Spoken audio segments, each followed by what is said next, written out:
caasimada dalka India ee New Delhi waxaa sabtidii lagu qabtay munaasabada lagu cabayo kaadida looda si looga hortago cudurka safmareenka ah ee coronavirus waxaana xafladda soo agaasimay urur u dooda xuquuqda dadka Hinduuga ah ee ku nool dalkaasi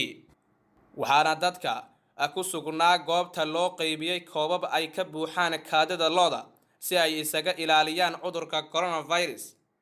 dadka Hinduuga ah waxa ay aaminsan yihiin in ay looda ay tahay muqadas qaar ka mid ahna waxa ay aaminsan yihiin in kaadida looda lagu daaweyn karo cudur kasta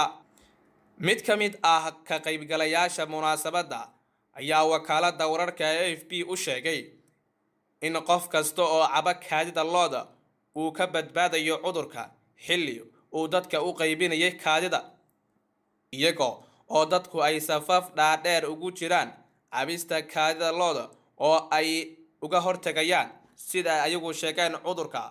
coronavirus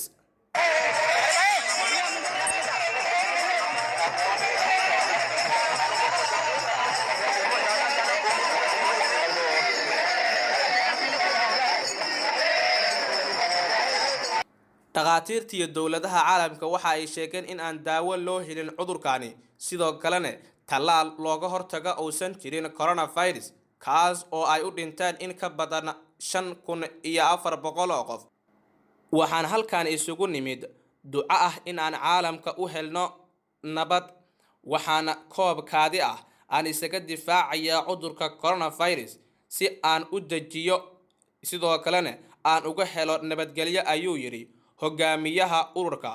oo soo qaban qaabiyay xafladda ninka lagu magacaabo Shikarbani Maharja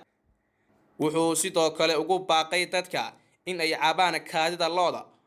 si ay uga hortagaan cudurka coronavirus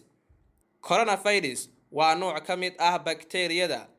kaadida loodana waxa ay ka mid tahay midda kaliya ee weerari karta bakteeriya kasta oo dhibaato u keeni karta jirka ayuu yiri Om Prakash oo ka yimid dhinaca gobolka Uttar Pradesh kana mid ah ka soo qaybgalayaasha xafladani qaar ka mid ah xubnaha ka tirsan xisbiga qaran ee Hinduuga ayaa waxa ay ku andacoodeen in kaadida looda loo adeegsan karo daawo ahaan iyagoona si weyn